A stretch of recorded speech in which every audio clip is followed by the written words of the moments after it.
for this year's 2020 Black Philanthropy Month Lunch and Learn webinar series.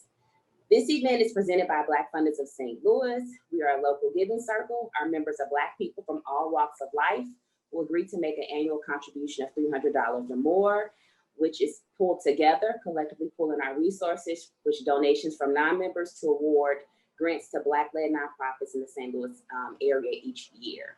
Since 2017, we have awarded more than $10,000 to local organizations. In addition, we encourage to offer our time and our talent, in addition to awarding grants to support Black-led nonprofit organizations in our community. Our work is rooted in the pursuit of racial equity and a fairer St. Louis.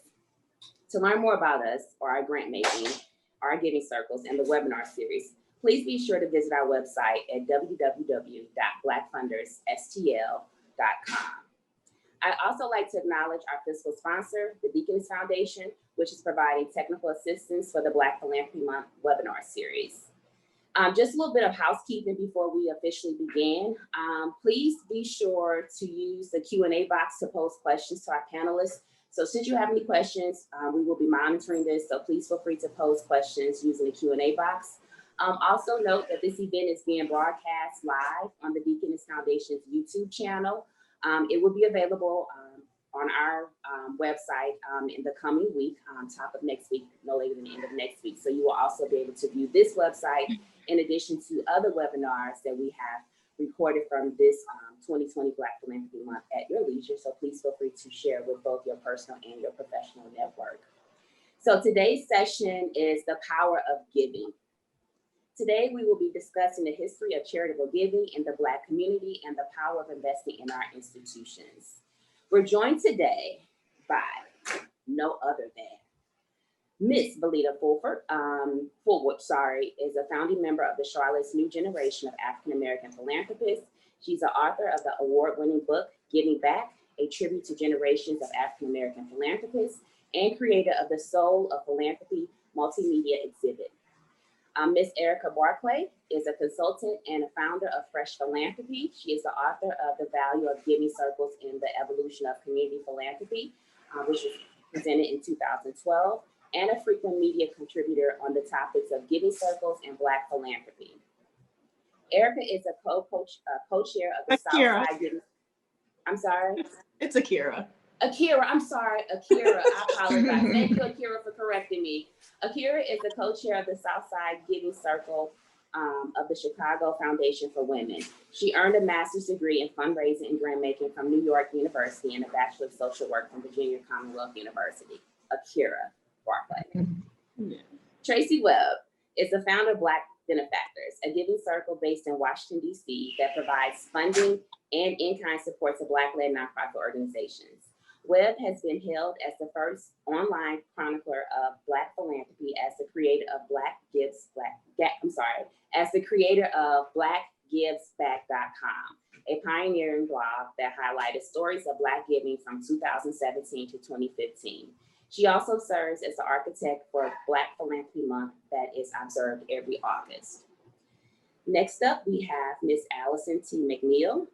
Ms. Alison T. McNeil is a nationally recognized award-winning strategic thinker and creative entrepreneur with nearly 20 years of experience in performing arts and education.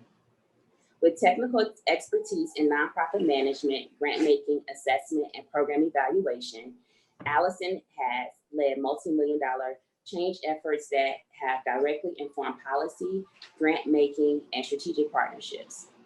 Her efforts have also fortified leadership and secured grants that expand equity and access for women, emerging leaders, and communities of color. Next up, we have Ms. Ciara Coleman. Ciara Coleman is the founder of the Purposeful Project, which aims to inspire, cultivate, and activate the spirit of giving amongst Black, aspiring philanthropists and social change agents. As a philanthropic professional with over 8 years of experience, she is dedicated to disrupting philanthropy from within and advocating for Black communities. She is currently a program manager for the W.K. Kellogg Foundation, working in the foundation's priority place of New Orleans, Louisiana. Additionally, she leads the Louisiana chapter of Emergency Practitioners in Philanthropy, also known as EPIP, and is the co-chair of the Health Action Table through the Greater New Orleans Funders Network. She was a 2018 Places Fellow through the Funders Network for Smart Growth and Livable Communities, and was a member of the 2019 Emerging Practitioners of Philanthropy Giving Circle. Ciara holds a Master of Public Administration degree with a nonprofit leadership emphasis from Western Michigan University, and obtained a Bachelor's of Science from Alabama Agriculture and Mechanical University. Maranda Richardson is CEO and principal of MWR Coaching and Consulting. She brings years of experience in both advancing racial equity through social services, government, and philanthropic institutions. She holds a Master's of Public Policy and Concentration, Nonprofit Management and Leadership, and a Bachelor's of Science in Healthcare Administration and Planning. Ms. Richardson completed an approved International Coaching Federation certification from Coach Diversity in Washington, D.C., and is now coaching individuals to help unlock, elevate, and embrace their gifts to create their own realities. As CEO and principal of MWR Coaching and Consulting, Mrs. Richardson focuses on diversity, equity, and inclusion, community engagement, capacity building and assessments, cannabis education and advocacy, and transformative coaching. In addition to her commitment with MWR Coaching and Consulting, Ms. Richardson is the founder and president of Black Funders of St. Louis, a local giving circle that is committed to the elevation and transformation of Black communities in St. Louis. So, without further ado, welcome to our esteemed panelists, and thank you for being a part of today's conversation that is focused on the power of giving. So how's everybody doing this morning? Pretty good. Great. Good. I would say that's a loaded question, but you know, hanging in there. Sorry, didn't mean to present any loaded questions. No, so much going on. Especially on a Saturday. Mm-hmm. So let's go ahead and get started, ladies. If you're all right, we can just jump right in, popcorn style, this conversation. I think what we have today is some really important dialogue as we talk about giving, and more so giving from the standpoint of Black philanthropists and even in our communities, and what does it mean to pool our resources to then give back to support our own and our communities. And so if we could get started, what would you define, or how would you define a giving circle? And talk about why do you feel like this is needed, Black ones or Black-led giving circles? Well, I'll jump in. It's related. One, I want to thank you and Black Funders of St. Louis for even pulling us together and hosting this conversation. I really appreciate it and think it's much needed, and we should do this more often. And I'm part of New Generation of African-American Philanthropists, a giving circle in Charlotte, North Carolina. We just celebrated our 14th year. And I define giving circles as, akin to book clubs, in the sense that they can take on the own flavor and dynamics of the people involved. And they can look very differently from city to city, group to group. And so I think that's always important to present to people, particularly Black giving circles, because the idea of our work being self-determined is really key. And so from what we choose to name ourselves to how we choose to organize, I think it's really important that we hold that power, and is part of the glue that keeps giving circles intact. And one of the reasons my circle has been around for 14 years, even the added challenges of being a Black giving circle around just trusting each other, around economic insecurity, around the wealth gap, all these factors would pull us apart in theory. But I think our heritage, our legacy, our traditions that bring us together, in fact, force us together in other ways, is part of the power of Black giving circles. I want to echo what Valaida said. I know you didn't mention this, but with our work, I'm Alison. I co-founded the Maynor Biggers Artists Fund. It is a giving circle made up of Hampton University alumni. All of us went to Hampton University. So to Valaida's point about some sort of commonality of interest, all of the members of our giving circle went to Hampton University. We all believed that art, specifically art that raised awareness about social justice, was meaningful and needed to be funded in a way that we could directly describe for based on what we knew. Many of the people in our giving circle were not just Hampton alumni. They were artists, they were arts administrators, they were community organizers. And because of that, we were familiar with what it looked like to try and get funding in the traditional grant making system. So we came together as a group to try and set what we thought were the correct parameters to fund our work, to connect to people that were actually doing the type of work that we didn't necessarily see getting funded.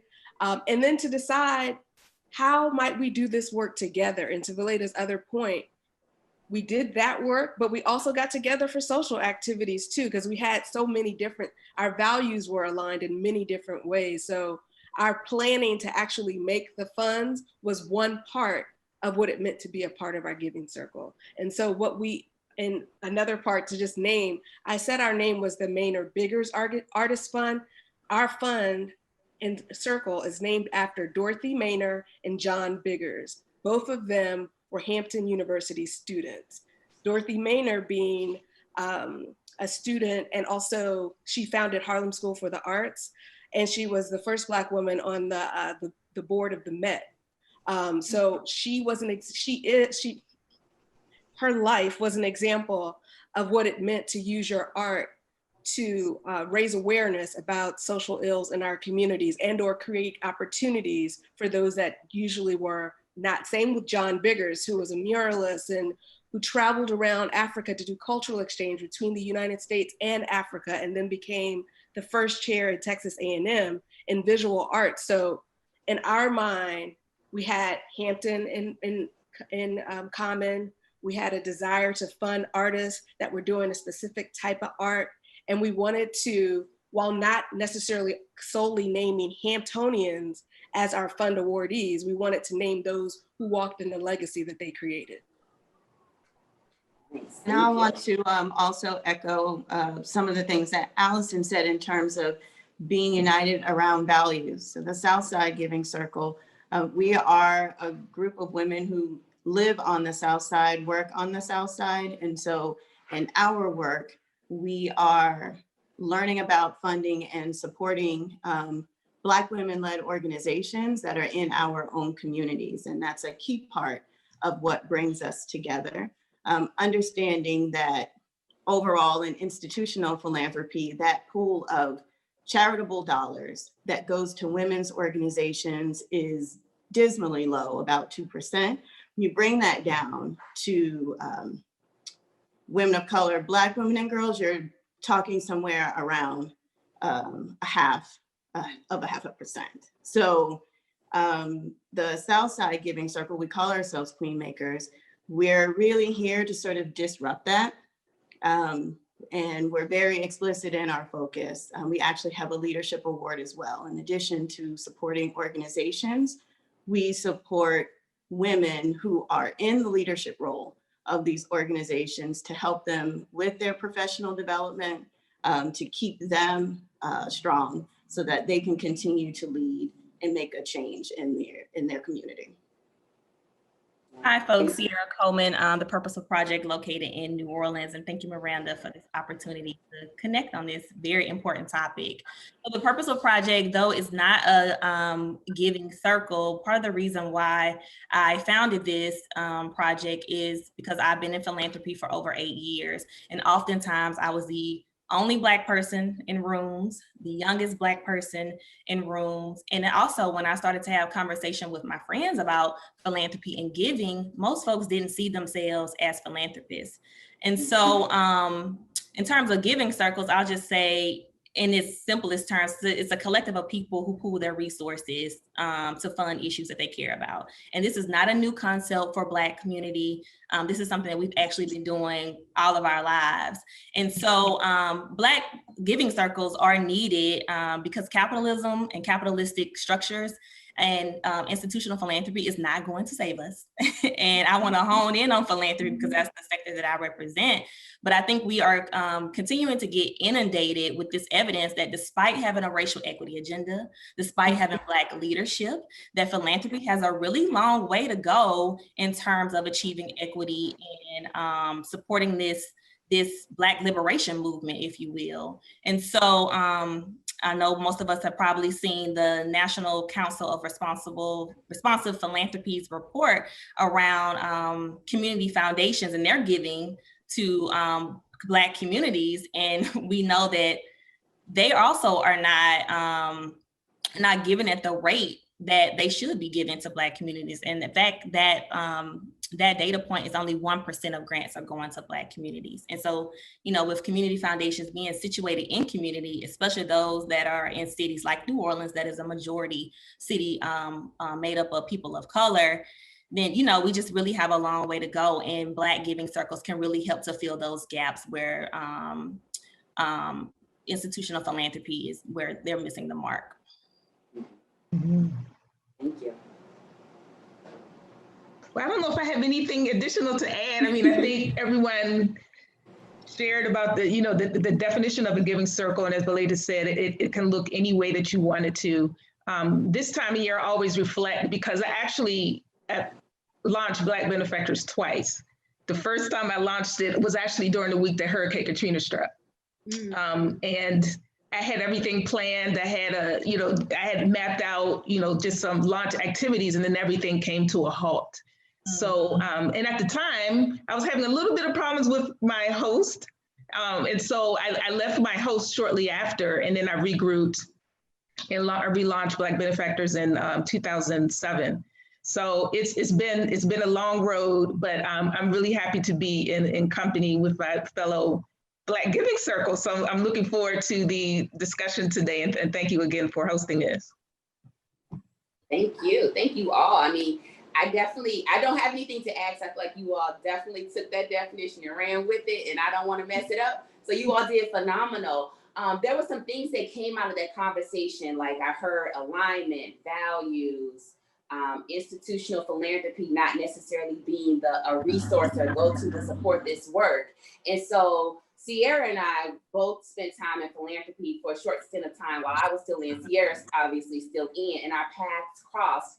And I just want to kind of go back to one of the points she made about, you know, the reports that are coming out, where the money's going. And Akira, you kind of hit on this too. And for me, when the vision came to me for Black Funders of St. Louis, I was still in philanthropy, and this is being recorded, so let me get myself together. I was ready to like scream because I just felt like, why are we not having these conversations? And so for me, not seeing where the money was not going was bothering me. There was a true sense of where I could see that where my values did not align with the institution I was currently employed with at that time. And so for me, it was like, well, what would it look like to have Black people collectively pour resources and we support one another? Because I think to the point that was made, I think Ciara made it, that no one is coming to save us. Like, we have to be in position, and how do we get ourselves into position to be able to move forward in our work? And so when I think about how we started Black Funders of St. Louis, it was in some ways birthed out a lack thereof. And one of the founding members quickly shifted that from a lack thereof to asset building. And so recognizing that although this does not exist, I think that we can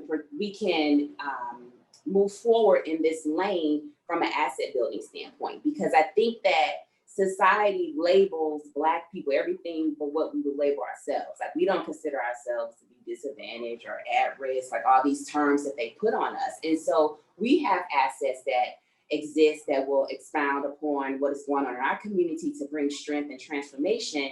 And so quickly shifting from a lack thereof to asset building really gave a different perspective in terms of how I approach the work moving forward. And so my question to you is, like, when you think about, I know, like, believe you got to go back 14 years, and Tracey, you have to go back a while in terms of when you all started.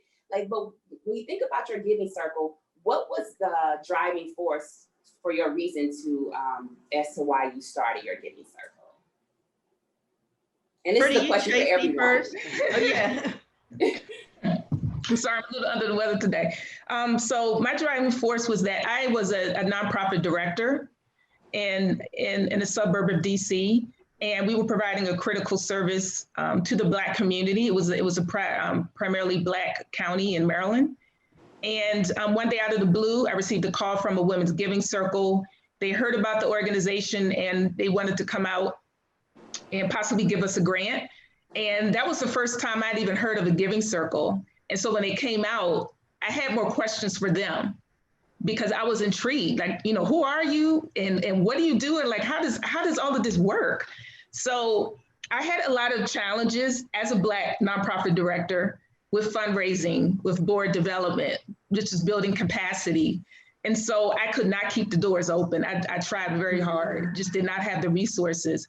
And so when we closed, I vowed to myself, like, I felt like I had to do something because I felt like I felt the community because it was such a needed program and organization. I was fortunate enough to get a position in grant making soon after. And I looked at my portfolio and I thought, this is interesting. So the majority of the Black-led nonprofits led by communities of color, they were getting the micro grants. Like they were the organizations getting all of the capacity. And one of my coworkers who was not Black, she came into my office one day and she said, why is it this? Like, I don't understand. Can you explain this to me? And I said, I can't even explain it myself. So I thought back to the Giving Circle visit at my previous job. And I began to think, like, I wonder if there's a resource like this, in the DC area community that could support Black-led nonprofits. At the time, I could only find one, but I could not afford the joint amount. And it was a giving circle it was a women's giving circle. So I kept looking and I just couldn't find one at all. So I was looking to join a circle and not start one. And so I just decided to just fill the gap. And that's why I created Black Benefactors. I created it co-ed intentionally because the majority of giving circles at the time were women-led. There's nothing wrong with women giving circle. Let me put that out there. But I just wanted to fill the gap. So it was co-ed and it was at a joint amount that people could afford. So that's pretty much the impetus. And then supporting Black-led nonprofits. And I'm just really, proud, years later, still open. All volunteer run, we all have full-time jobs. I'm sure like all of us here, just keeping it going. Our grants are larger. Every year they get larger, we give out more money each year, which I'm really, really happy about. So that's like in a nutshell why I started Black Benefactors, and I'm just, looking forward to the future. Thank you.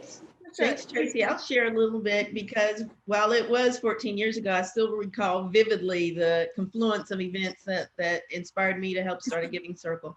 So it was really two things at play. One, I'd been a part of a collective giving group in my community that was predominantly white. And while I worked as a consultant in the philanthropic realm and worked with a lot of nonprofits and national and local foundations, I really found being a part of that collective giving group, it was a year-long philanthropy leadership program. And we pooled our money and then went through a mini grant cycle. And that was kind of the program. And I thought it was really powerful, even though I had been a grant writer and reviewer and managed some projects for funders over time, actually having skin in the game and developing our own mission and organizing our own site visits and application review process was really powerful and enlightening to me. And so I'm like, wow, more people should have opportunities for this. So I joined the board of that program. And each year when I reached out to my friends to encourage them, it was always a tougher case with my Black friends. White people in the community would immediately get the value and contribute, but it was a deeper conversation with Black folks. So that struck me. And then at the same time, I was serving on the board of the African American Community Foundation here in Charlotte, which is a fund of our community foundation. And we had a visit from Daryl Lester, who I call the godfather of Black giving circles in the South. Daryl Lester and Ethan Lindsay visited and shared and talked about Black philanthropy. And it was the first time I'd ever heard that phrase. And as they expounded on it, it really resonated because I knew of those traditions, I knew of those ways, I knew of our heritage around giving that wasn't reflected in conventional philanthropy and in philanthropic institutions. So it was really, really powerful to me. And then they talked about some of the Black giving circles they were helping to form across the South. So I'm like, wow, like I've struggled to bring Black friends to this collective giving group, but you're creating entirely Black giving circles. Like I want to be a part of that. So I was really energized and, you know, worked with some of my colleagues with the African American Community Foundation to seed the start of what would become new generation of African American philanthropists. So that's our origin story. Thank you.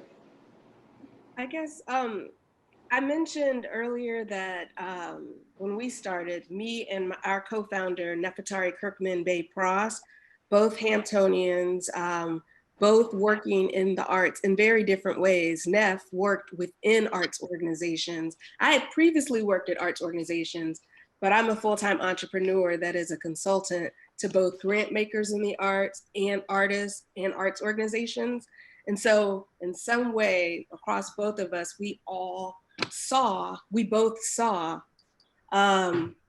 what philanthropic giving looked like at the institutional level for artists, and specifically artists that we were interested in funding, Black people and people that were raising awareness about what was happening in our communities, Black joy, Black resistance, all of that. And we, you know, kind of talked about the idea for about a year, like, wouldn't it be nice? Like, and, you know, and I'm working as a consultant to grant makers, helping them think about how to think broader in their giving and where in their policies and practices create barriers.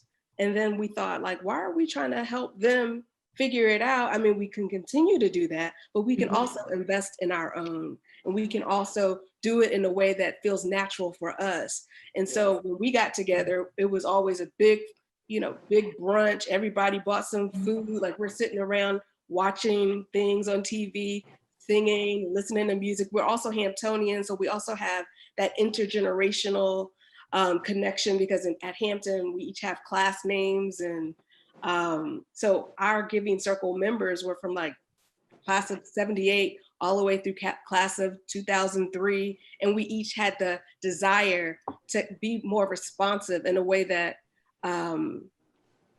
didn't feel like we were over, you know, just over here on the side doing something that, you know, didn't make any real sense. And all of us had wanted to be a part of the change that we wanted to see, but we weren't sure how to get it started and where to get started or who to talk. And I literally reached out to Tracey and Valaida and was like, hey, I know y'all have been doing this. I mean, I knew what it was to be a grant maker because I've done that too, but like giving circles by design are very different. So we were never ones to just start from scratch. We wanted to kind of investigate, what does it mean to do this work? What are the options that we have available to us? How do we choose a right sponsor so that we can work with them and the money and the administrative fees that they take from the donations aren't too much from the donations that are given? There were so many discussions that we made as a group. So even having the time to think about it as a group was like life-changing for us. It gave us a sense of empowerment.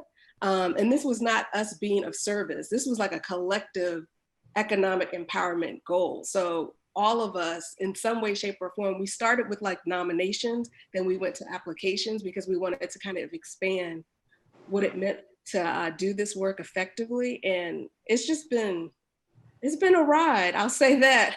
And I'm so grateful for Tracey and Valaida's guidance, because I've definitely called them more than once for our 5 years in existence. And I think that is the power of giving circles too, right? Like that we can reach out to each other. They can be responsive. We can share opportunities across giving circles, because if we're about Black empowerment, why not start with us and be for us? So.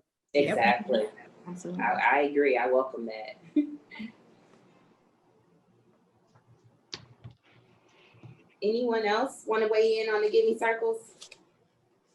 And I do want to add that as I play it back in 2016, when I was doing all this research, I had a conversation with you, Alison, I had a conversation with Tracey and Edward, both from Black Benefactors. And then also you, Valaida, we talked about the soul of philanthropy as well as giving circles. And you're absolutely right, Alison. It's nice to be able to have those resources to pull from in terms of being able to get things started. Because to your point, if we're about Black empowerment, we should be supporting each other in these spaces. And the points that were made earlier about giving circles, like they're all kind of giving circles.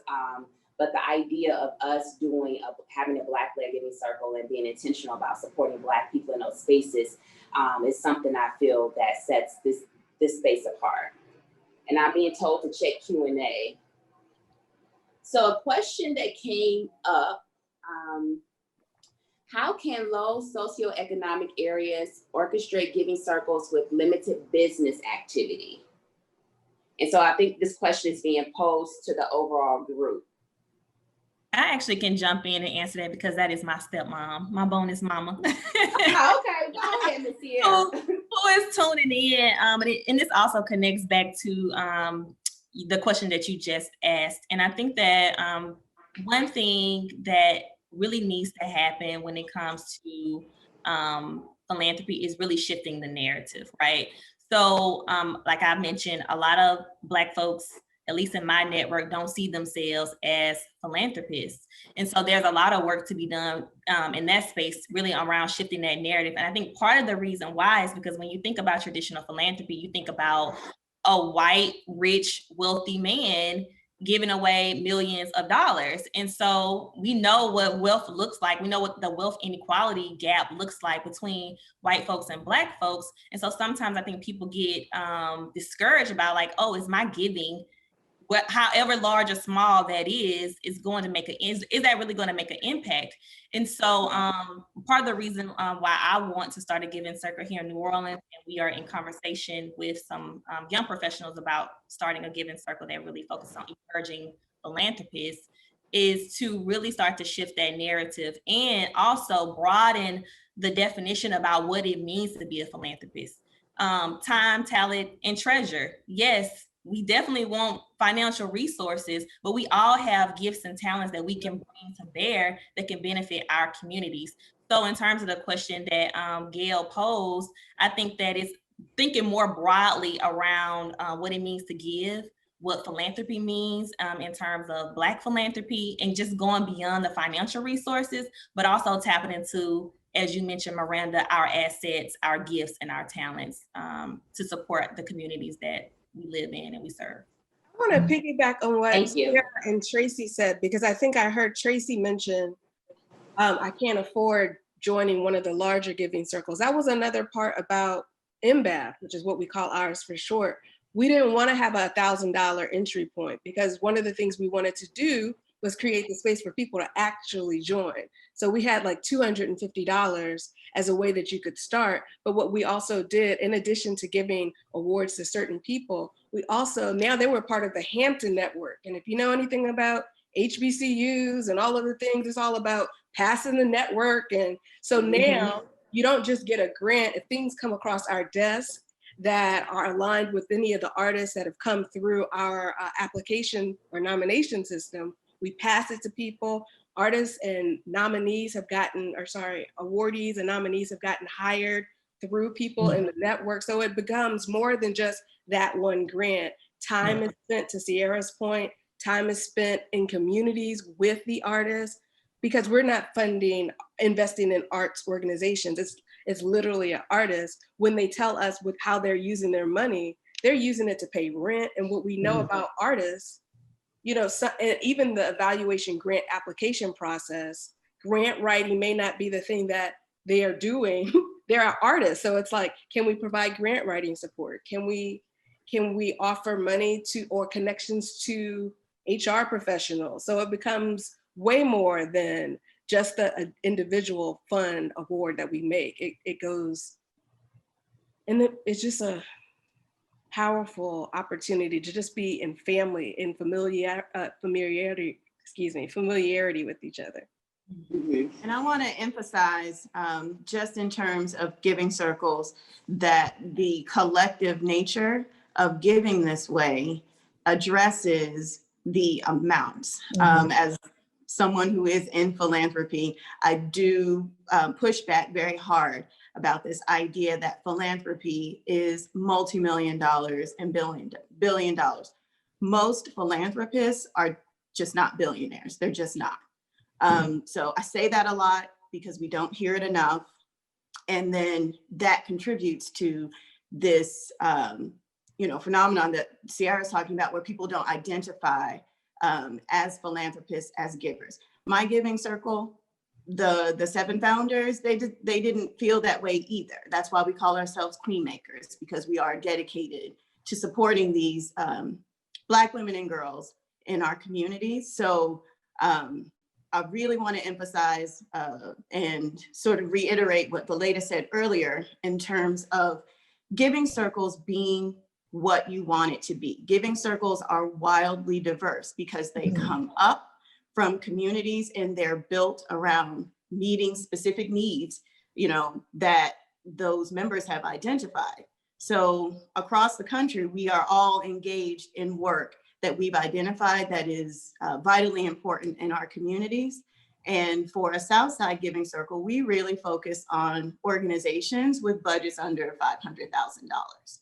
That way, our contributions are significant and in a way where these are the kinds of organizations that sort of fly under the radar of institutions. So you may have never even heard of this organization until the Queen Makers came around, and we're going to tell everybody about them. Mm-hmm.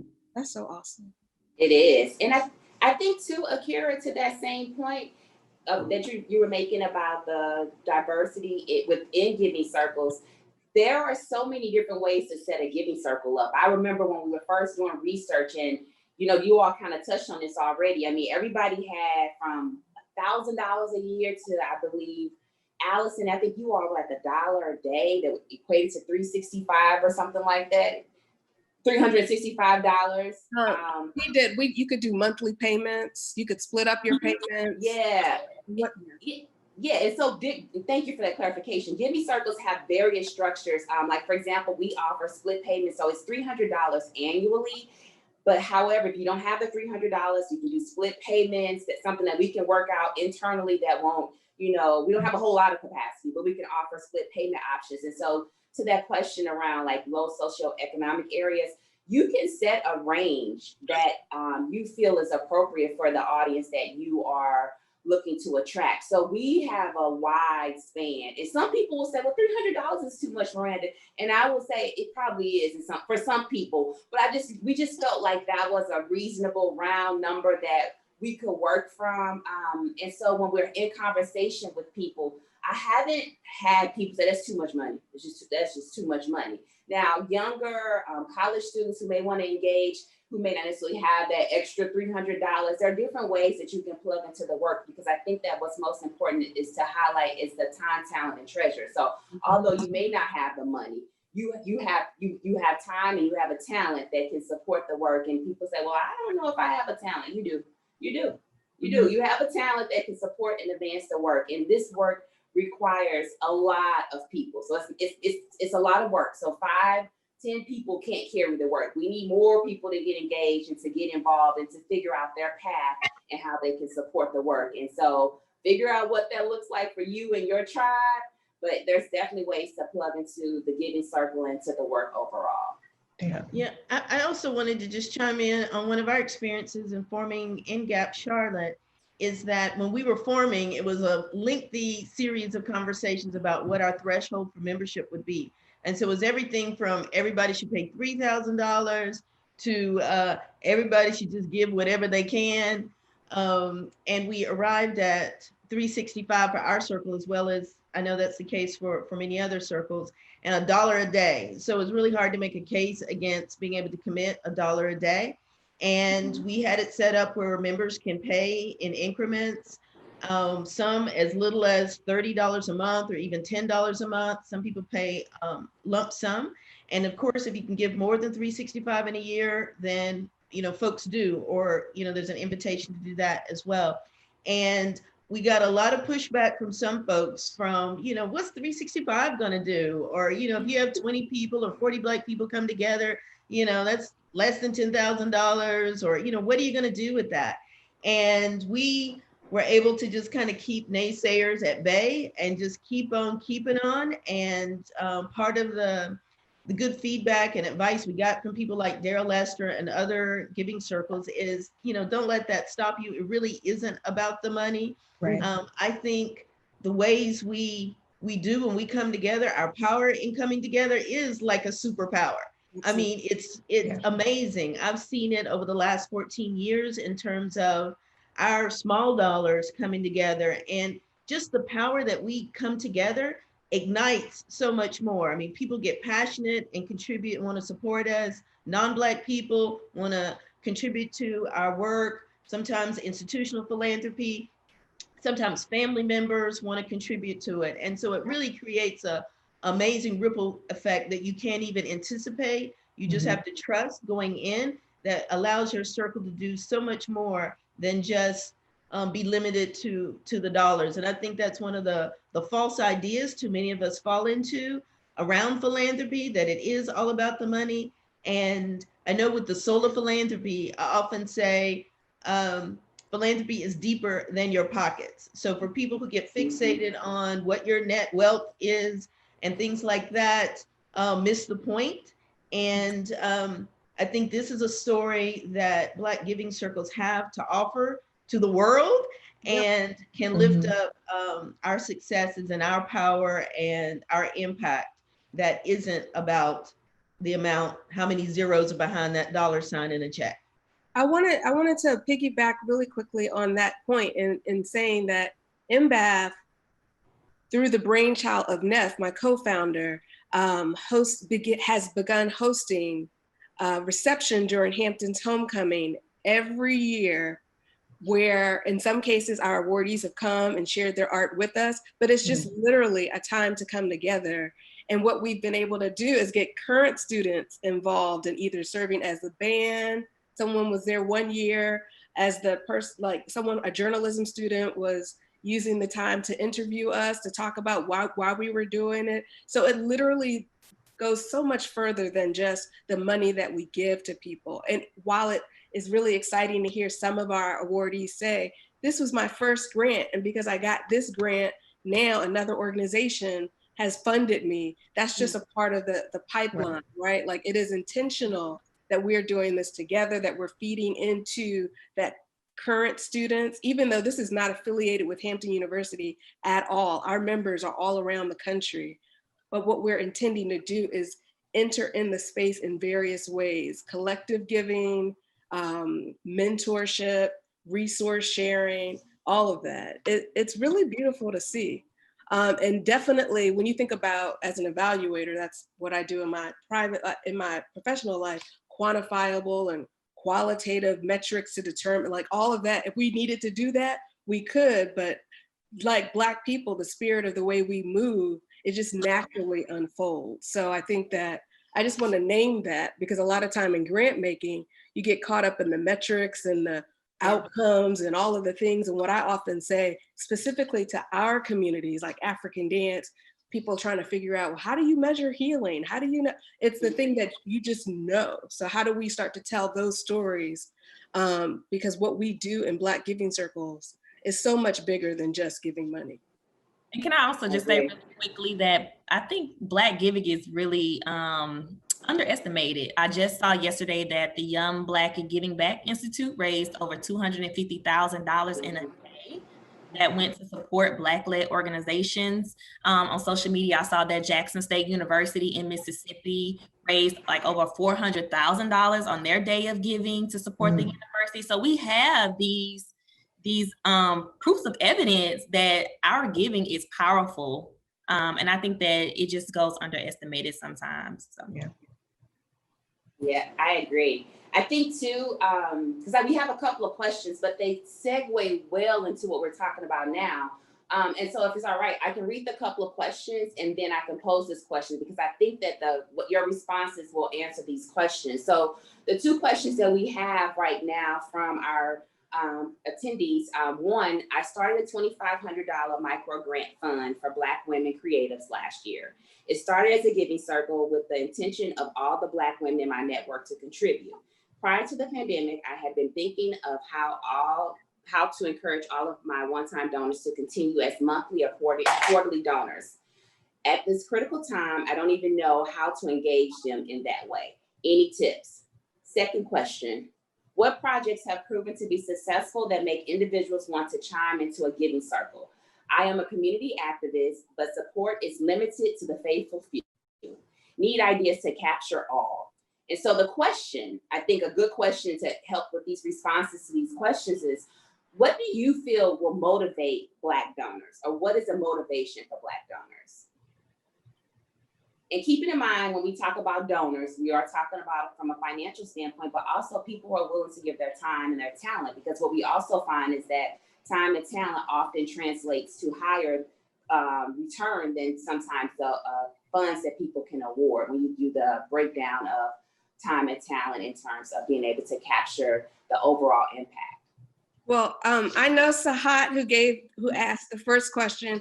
Sahat Walker runs the Ashi Fund in Washington, D.C. It's an amazing collective, like she said, meant to support and invest in Black creatives. And I think for her, having been one of the reviewers for that, it is the nature, she doesn't only just give the awards, right? Like she also brings the people that donate together for activities that just help us feel nurtured and help us feel fulfilled, like arts and crafts, or times to reflect on your experiences, or creating spotlights and highlights of the artists in the space. So for that, I think it's a familiarity with your cause and your value, relationship with your community.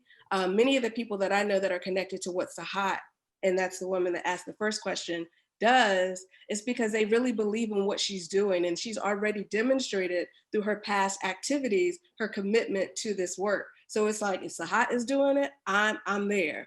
Or the activities that she programs as related to the Ashi Fund, you just want to go because it's something that feeds into you. So I would say, and the same thing happens with us. People that donate to MBAF, they donate because they are already connected to someone that's already in the circle. Right. They believe in the power of art to be transformative in lives and want to donate however they can. And for us, you can be a member or you can be a donor. You don't have to be a member and donate $250 and serve on a committee and vote and all that. You can just donate on your own on our website. You can send in an in-kind donation. There's so many ways to think about what it means to show up and be supportive. And so in some cases, we thought about, well, what do we actually need? We started to outline what we actually needed. Free space sometimes. I think we've gotten wine, radio spotlight. So those are ways that people can donate. And then by offering those monthly options, it definitely, monthly options for payment and activities throughout the year, it definitely helped people feel connected and wanting to invest. So yay, Sahat, keep going. I'm excited for you. Thank you. Yeah, I probably want to just share that that I know with our circle and our journey, it took about 18 months for us to work through all of our stuff to really agree, yeah, this is it, and begin writing checks. And at that point, we were entering the recession that hit in 2008. And one of the things I learned is not to, I mean, this addresses several questions that have come up in discussions, but, you know, not to prejudge who you think will give and how they can give at a time, even during times of hardship. So one of the things I just learned so many lessons, and not to have judgment and just move on. And if people value what you value, they connect with you and move with you. And so over the 18 months that our circle was forming, and we just had these monthly gatherings, and different people would kind of come in and out and help shape the direction of the work. There were people that, I mean, I was struck by this. There were people who were part of that process. I mean, time is valuable, as we all know. People who came monthly to all those meetings and contributed to the input. but when it came time to write a check, for whatever reason, they didn't. And I don't know all the factors that played into that. One of the things that I do stress, while we've made a point in saying that money's not everything, but money is something. And for us, it is a non-negotiable. You have to contribute to the circle financially to be a part of it. We are flexible and understanding. You can make small payments. You can, defer your payment. We don't police it, but there is an expectation that you give financially, and we don't let people off the hook. Too many times, I think, as Black people, we let other Black people linger in the time and talent space and don't nudge them to step up into the treasure space. And that is really important as well. And so anyway, I was just struck, the people who, even during a really tough time when folks were being laid off left and right, particularly in a banking town like Charlotte, that the people who still contributed, you couldn't have anticipated it. It wasn't necessarily the corporate executive who still had their job.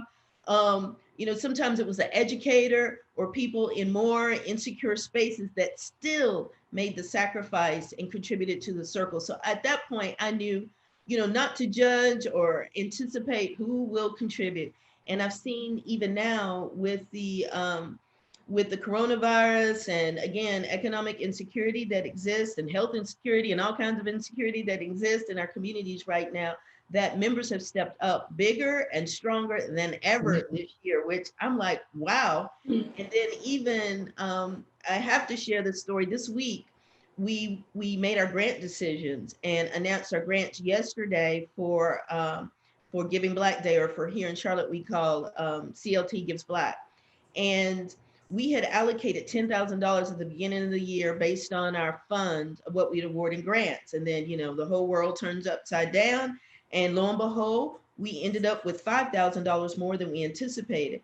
So while we had requested grants at up to $10,000 this year, and those were the requests, we really had $15,000 to give.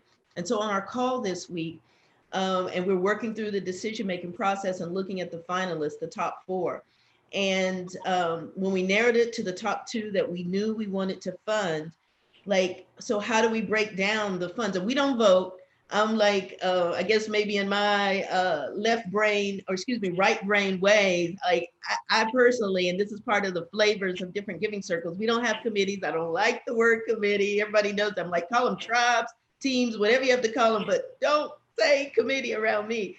And not everybody feels that way. Again, with a lot of bankers and people from other professions and realms in the mix, that doesn't always go over well, but we work it out. And we don't vote. We just work through consensus.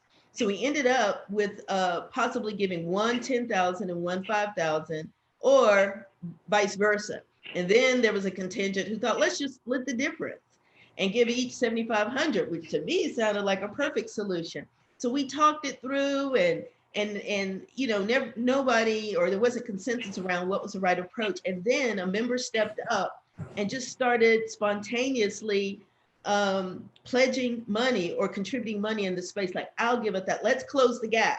So with 15 members on the call, in a matter of 3 minutes, we closed a $5,000 gap with members just stepping up at every amount from $25 to $1,000 to raise $5,000 to be able to give 2 grants of $10,000 this year, which was double what we thought at the start of the year. So I just share that as an example of our Black superpower and what our social capital and financial capital can bring about when we come together, and that even in really tough times, we step up. In fact, there is research data that says in philanthropy, when in recession, when overall giving goes down, Black folks give, our giving goes up. So it's counterintuitive for some folks, but makes perfect sense for us. And I think that's a key thing to remember in terms, I know that at some point we were going to talk about the value of Black-led giving circles in particular. And so I think that it is really relevant here to point out that a lot of what we know about philanthropy statistically, what we hear about philanthropy and those trends don't hold true when you talk about Black donors. Mhm. So I think that as Black people, we're sort of overstudied and under engaged. So you have to take this information that you're being given with a grain of salt. Any Black person that's engaged in philanthropy will read that and immediately see that it doesn't reflect your own experiences. So as someone who spent a little time in academia, who's professionally in the space, Black-led giving circles in particular, as you'll see with Tracey and Black Benefactors and Valaida and NGAP, these giving circles that have stood the test of time, seen 2 recessions, and continue to support their communities in ways that giving circles that are not Black-led have sort of come and gone. It's a real illustration of the particular way that Black people give and how these giving circles are coming together and the dedication to them that doesn't sort of ebb and flow with just general trends. We had a similar situation with the Southside Giving Circle this year where in this time of crisis, we were right in the beginning of our membership drive. So, you know, we gave some flexibility in terms of membership amounts, but we also had a member who said she was fine financially and was willing to give more. And she actually, for Black Philanthropy Month, gave a challenge. And so if all the other members could give, she was going to match it. And so we're in the middle of that. And it's pretty incredible because we do sort of drive and inspire each other because we understand that in times of crisis, it's our grantees, the Black women and girls, that need the help even more. So it's like the work that we do during these difficult times becomes that much more important. And then when you want to talk about small amounts, don't minimize those. We have grantees that are very literally paying for people to eat, providing diapers, and just general things that people need to live from day to day. And so you should never discount the value of what can be accomplished with even a small amount of money and support. So I do want to emphasize that in terms of, I think that there are a number of things at play, including Black culture, that makes Black-led giving circles very special in that way. I'm not gonna lie, I have been on many a call trying to chase people down for their member dues. Hey, you know us, whatever day, because the way our dues cycle works, we pay at the same time every year. And then if people reach out or we make it available to pay on different, you know, on the monthly. And so I have been one of the ones that's like, hey girl, where your dues at?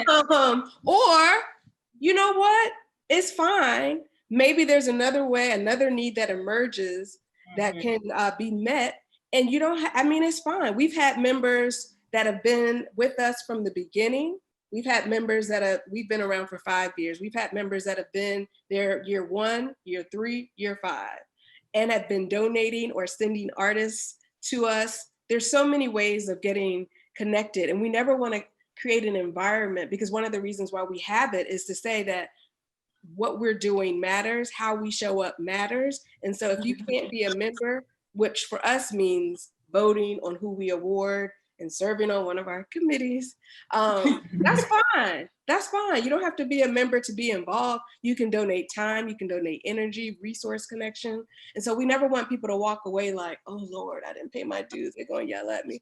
But we do make the calls. So I don't want to minimize this reality that we have to call people, follow up, and or work out plans or anything like that. That's a reality too. And another thing that is also a reality is this notion like, tag, I can't pay this year. Does that mean I'm out of the circle? Or does that mean I'm no longer connected? And we don't ever want, because again, we're Hamptonians, so we're gonna see you on the yard. Like, we don't want, that's not what we're about. So I think it's a level of compassion connected to the way that we came together and want to stay together, even as leadership changes.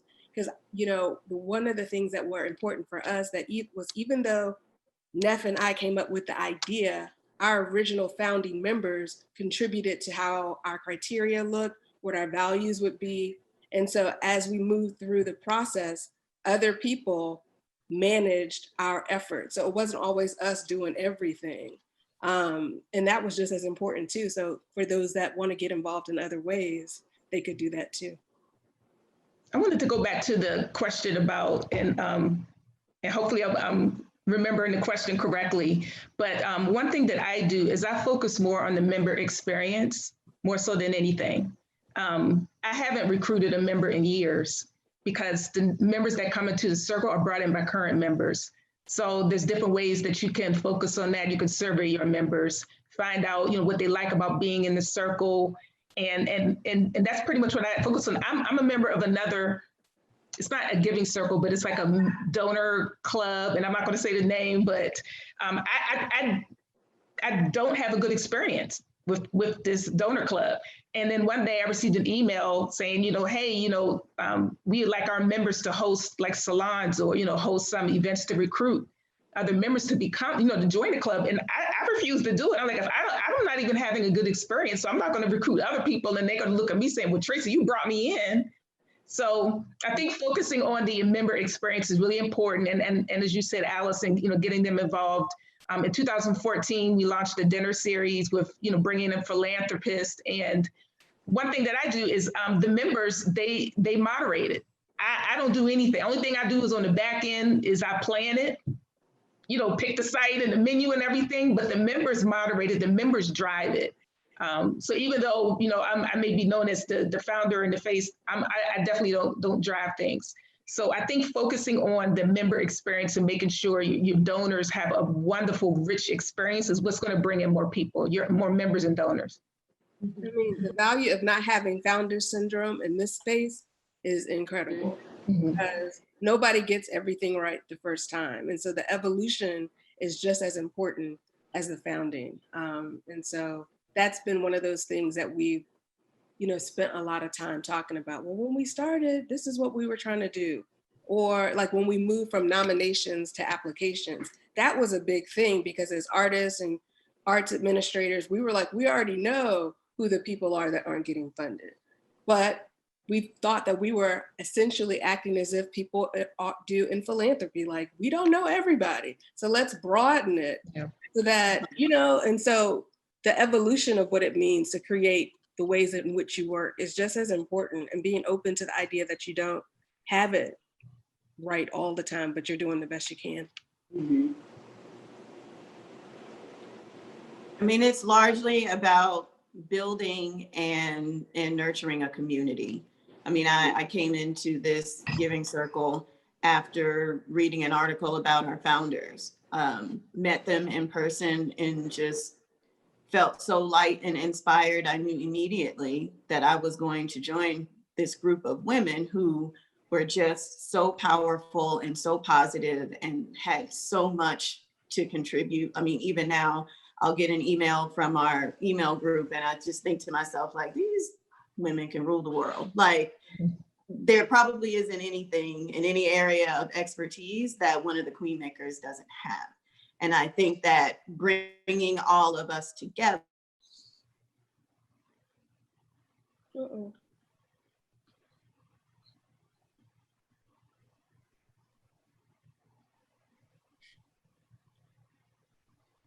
As we wait for Akira to come back, I guess we lost her momentarily. I'll just. Pardon? I was trying to see. I didn't know if it was my Wi-Fi because it just stopped. So I think we might have lost Akira. Right. I'm sure she'll rejoin. Okay, technical difficulties on her side. So yeah, we'll keep going and she can come back in with her response.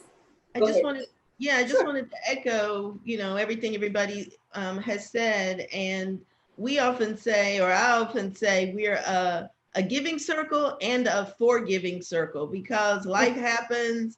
And we've had members of our 14-year history of, founding members or early members who then life happens, whether it's kids going to college or divorce or a relocation, that they step away from the circle and then, return again 2 years later or even 7 years later. So just to let you know that happens and it's okay. And, it's just part of the community and that we have. And I think it's really important to nurture that. And again, one of the beauties of our group.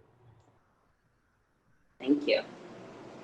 I think Akira was she was segueing us early, and even in her latter comment before she was disconnected, we want to talk about giving circles, and some really good questions are coming up about how to get started, what about this, what about that, and we've kind of hit on a lot of things from Tracey, your point about the membership engagement. Don't underestimate that, because you're right. If people are not having a good experience, then they're not going to want to give. They're not going to want to recruit. They're not going to want to return. So that membership experience is really important.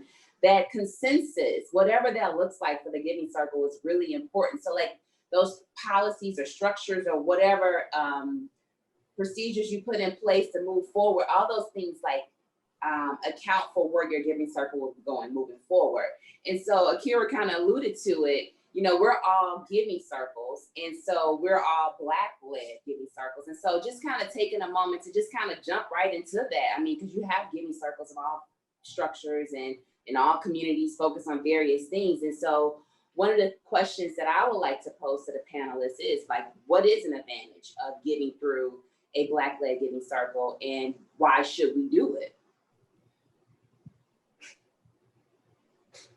I think one of the things, one of the advantages of giving to a Black-led giving circle is that we have a deep love for Black people, a deep love for Black community, and we recognize our brilliance. And, you kind of alluded to this at the beginning, Maranda, we come to this through an asset frame. And I think that is a framework that is missing in institutional philanthropy when it comes to supporting Black people, Black communities, and other communities of color. I'll also say that, again, no one is going to save us. So I think it's important that we start investing in ourselves. And when you invest in a Black giving circle, you're investing in Black leadership, in Black capacity building, in Black organizations. And so, in moments like this, where we see what's happening in society, it's just critically important that we just double down and bet on us. Mm-hmm. Yes, I agree. I think I'll chime in too. I would address that saying, sharing something that one of our grantees shared with us when she was receiving her award. She said, with the Southside Giving Circle, we can have a different conversation. And immediately I understood what she meant. Mm-hmm. Black women leading organizations oftentimes spend a tremendous amount of time just translating very simple things. They spend a lot of time proving themselves. They spend a lot of time just trying to almost speak a different language, speak the language of a donor who doesn't have a similar lived experience. So with a Black-led giving circle, nonprofit organization leaders, they're sort of given this space where they can get right to the work and not necessarily have to use all of that time and effort to just explain the very basics of what they're doing. I think the other thing that is to piggyback on what Akira said, on our form, we list a couple of ways that the funds could support you, but then we keep it open for people to just say, we had living expenses, marketing expenses, legal expenses, things like that. And then you could say what else it was. And there was no judgment about what you needed it for or what you wanted it for, because we recognize that it's not our job to do that as much as it is just to create a space to show up for each other in a way that is necessary. So I think it's directly related to that. Like we don't, or even how you define your art, because ours is mostly about art. You know, in the arts world, there's this definition of fine art, and then there's art that's, you know, infused with social justice.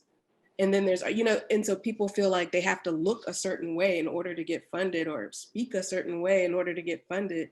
And someone asked us in one of our Instagram posts, what type of art do you fund? We offer different categories, but then we ask you, describe who you are. Like, you know, self-description, and we can just connect with that. Like 9 times out of 10, someone in the group is familiar with whatever is being described and the need that it could service. So it's like hearing from you who you are, not trying to have a predetermined box that you need to fit into. Acceptance and empowerment. I think it's just, yeah. Mm-hmm. And that experience and that acceptance, that goes for your fellow Giving Circle members as well.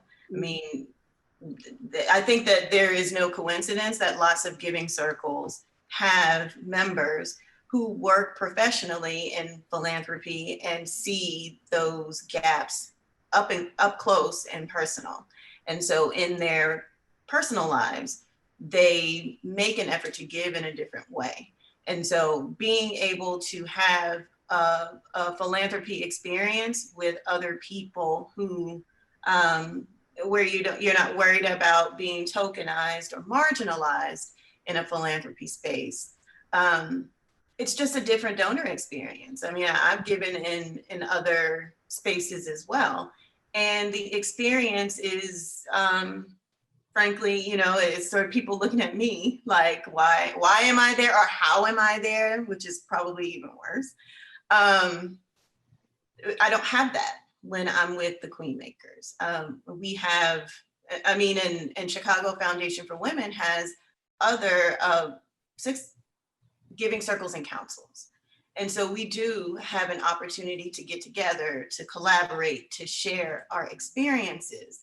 And it's just very rich to be able to give in a group of other Black women, and then share that experience with, you know, other donors who frankly could learn something from us in the way that we do things. I think that that's true for Black-led Giving Circles overall. I think institutions and other collective giving groups could stand to, you know, sort of look at Black-led Giving Circles, what we do and how we do it, and consider adopting some of those approaches for themselves. Mm-hmm. Especially if their goal is to, you know, be supportive and stand with Black communities. We see a lot of those statements. I think one of the best ways is to take a look at what we're doing. And I just think that philanthropy as a sector can also take note of that, because philanthropy is also often has these convoluted application processes. It's harder for us to be nimble and agile and shift our strategy in moments where that's necessary. You know, I hear that we're the ivory tower and we're not as accessible to people. And so, you know, when you invest in Black-led Giving Circles, some of those processes, those barriers are eliminated, right? And so what I really love about Black Giving Circles is just the fact that you can respond to community like that. In traditional philanthropy, sometimes it's just a little bit harder for us to do that, because we got to do a theory of change. We got to consult with the board. And, you know, there's all this red tape and bureaucracy that often, you know, just inhibits us from being really agile in moments of need. Yeah, I wanted to add that one of the joys I had last year was collaborating with Akira and Tracey and writing the op-ed, The Sweetness of Circles, which I'll add to the chat box. But it helped lift up the significance of Black Giving Circles and really call the question why we don't have more of them and what we can do to stir and create more of them. Because I think 2 pieces of significance come to mind for me in particular. It's one, collective giving. I mean, that has been our story. I mean, that's how we have gotten over. Black philanthropy is about liberation and about power building, and examples from our whole 401 years in the US and even prior. And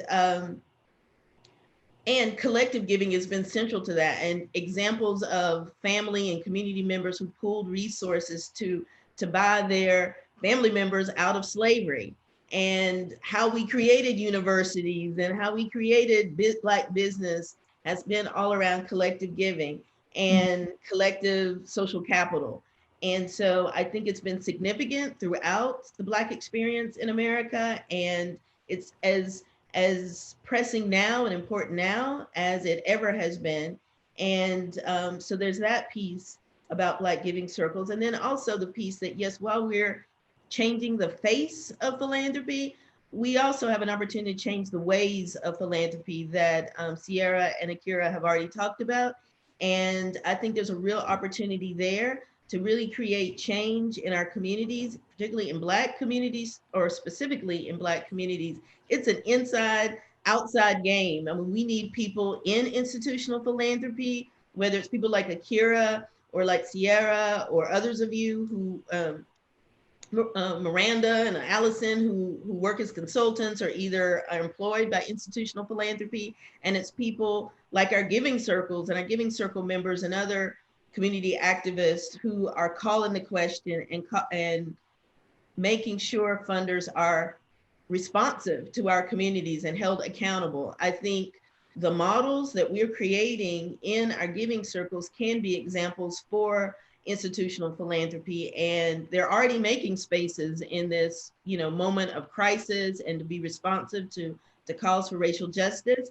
And we've got the template, we've got the blueprints right here and what we've been doing, and can help lead that conversation and hold them responsible and make sure this work and these change and transformation that's happened in the philanthropic space to make things safer and fairer for Black people, that we keep this conversation going. And because our work's still going to be here even when they turn their attentions to other interests.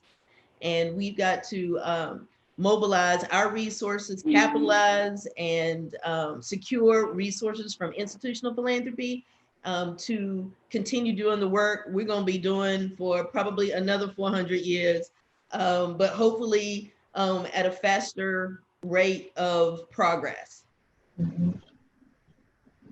Thank you. I think that's a perfect segue. So we've been talking a lot about giving circles and Black-led giving circles and what our giving circles bring to community and how people can get engaged and alignment and values and all of these things.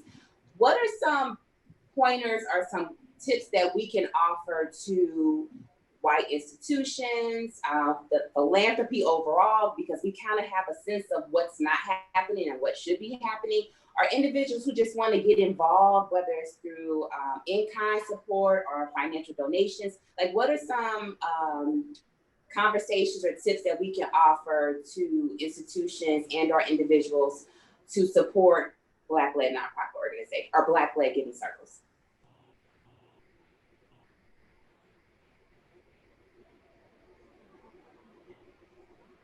I'm curious, Tracey, do you have some thoughts on that?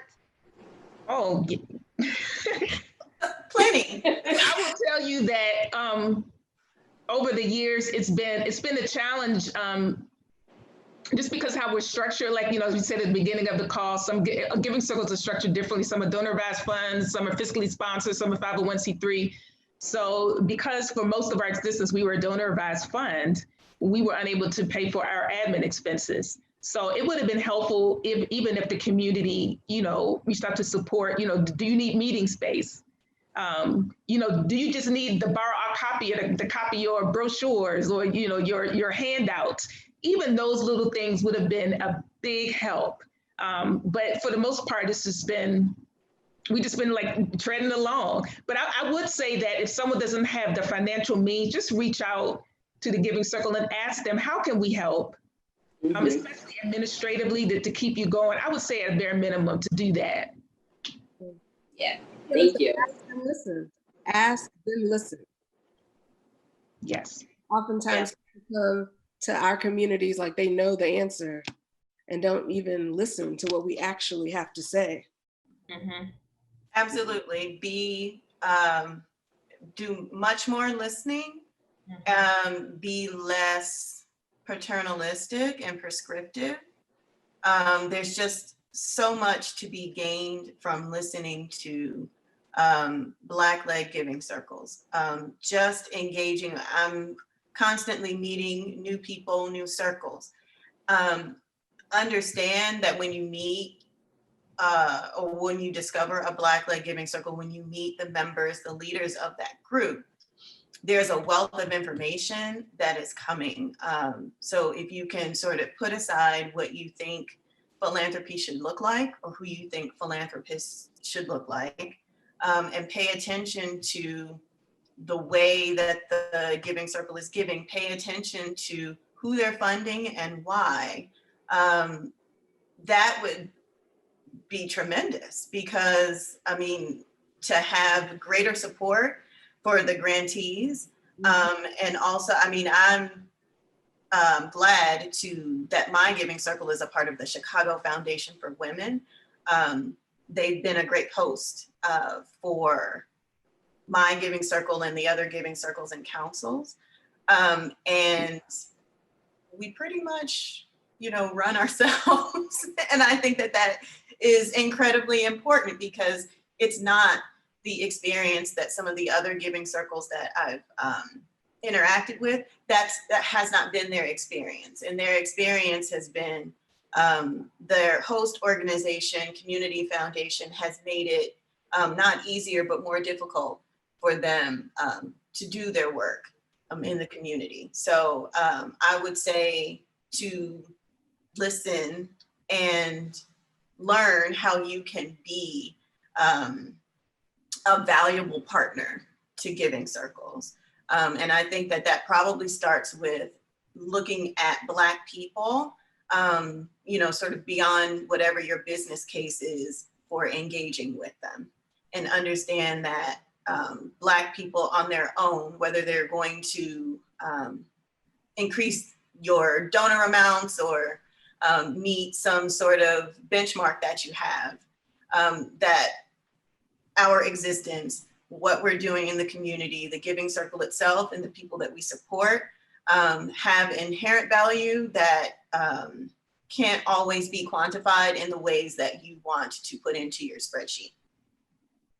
Yeah, I would say also that just amplifying our work. I mean, I don't know about you guys, but oftentimes I'm bothered by the fact that the Black Giving Circle story isn't amplified as much in the broad spectrum of things as some of the other collective giving groups. Mm-hmm. And I think it's part of our responsibility as giving circles to do more to lift up and amplify our story.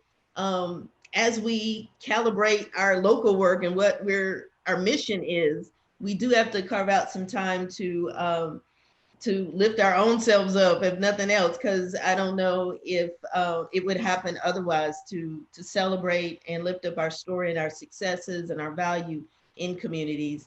And I know I have an op-ed I think maybe coming out next week, and so I'll share that with you guys when it does. But from my experience as a giving circle person, I think it may run in the Chronicle, I'm not sure. And it is a response to the National Committee for Responsive Philanthropy, the report that they came out recently. So I'd also say that, and to Akira's point about the mixed bag of experiences that we have with our hosts, particularly if you are hosted by a community foundation or some other entity, that sometimes they can be too overbearing or prescribed in your work. And in my case, too hands off. It's like, 14 years. And they do little to engage with us or to really tap the brain trust that we are and resource that we are. But we have, National Foundation presidents that are part of our giving circles, and, people with a whole host of knowledge and skill set. And yet it is never, ever been tapped by our community foundation, even though we've been a fund there for 14 years. And in many ways, I'm fine with it being hands-off in some ways, in terms of the alternative of being too hands-on. but I know we all have to navigate that. And I think if anything, institutions can be more mindful and less engaged in an open way to find out how best to be supportive and what supportive looks like for your specific circle. That's key. I'm on my third host. That's very important. Yes. Yeah, Hosts matter. I want to have Hosting does matter. Yes. I want to have maybe a follow-up conversation just about that whole host thing and options and mechanisms and alternatives that exist for us, so that we don't get hamstrung and preoccupied or beleaguered with dealing with our host. And in fact, one of the questions we're even grappling with is, given some of the NCRP data, is this a time to divest intentionally and publicly from our community foundation? So anyway, it's a question, and where do we go if we do? And right. So it is a long-standing issue and important enough that as a consultant, I have even started to talk with some giving circles about what can be built that doesn't yet exist to support giving circles in a way that allows them to do their work in their best way. And so you've heard with administratively, it's difficult, but I think that there's also a values piece to it as well. And I think it's really rooted in, just these ideas of who we are as donors and who we are as humans. And so please feel free to reach out to me, Akira at freshphilanthropy.com. I really want to continue that conversation about Giving Circle hosts, and just to really see how we as Black-led Giving Circles can make an impact in that area. And just for context, and I think Tracey, you might have said this, Giving Circles, some are their own 501c3, some of them are donor advised fund, some of them have fiscal sponsors or hosts, whether that may be their local community foundation, or in our case, we have a local Black-led foundation, Deaconess Foundation, where the Dr. Reverend Starsky Wilson is our fiscal sponsor for Black Funders of St. Louis. So we were able to find that alignment that's working for us. But I definitely would like to be a part of that conversation, because hosting in itself is a whole nother conversation, a part two to today's conversation. But I do recognize that we are a little bit over on time. We did start a couple minutes late. And so with that, I want to personally thank each one of our panelists for being a part of our conversation today. This is a prime example of people willing to give their time and their talent. So when you say, well, I don't know how I can show up, there's always a place where people can show up. And so I personally want to thank each one of our panelists. We have people from all over. We're talking Chicago. We're talking about our connections to Hampton. We're talking about the DC area. We're talking about New Orleans. And what you're hearing is that no one community is the same. Although we are all Giving Circles, Black-led, focused on Black philanthropy, we approach this work very differently. But in that same vein, there's no right or wrong. And so if you're thinking about starting a Giving Circle, if you have questions, I hope it's okay with the panelists and even myself, you are more than welcome to reach out with any questions. I will be very truthful with you with what my process was like. And so personally, thank you to the panelists for being a part of today's conversation. We could not do this without you. Check the chat box, because there have been some links that have been shared with some resources, from articles to upcoming conversations and things of that nature. So please check the chat box, before we leave. But in closing, thank you to the panelists. And I challenge each and every one of you to think about this. It is time. It is time. No more excuses. It is time. Find your place and show up for your community. It is time. So no more, I don't know. It is time. Find your place and show up for your community. We are around, our emails. You can find our information. We'll email it out. That's what we'll do. We'll email out each other panels' email addresses so that you all can access them afterwards if you're interested in giving circles. Again, to the point that was made earlier, we need more. We need more Black-led giving circles who are working on this work. And so with that, I will stop. I will thank our panelists and I will thank all of our participants for being a part of today's conversation. This video will be made available on our website next week, so feel free to share with your personal and professional networks. Again, on behalf of Black Funders of St. Louis, as we wrap up August, which is known for Black Philanthropy Month. Thank you all. Figure out how you can get involved, find your place, and show up. Thank you. Thank you. Thank you all. Thank you.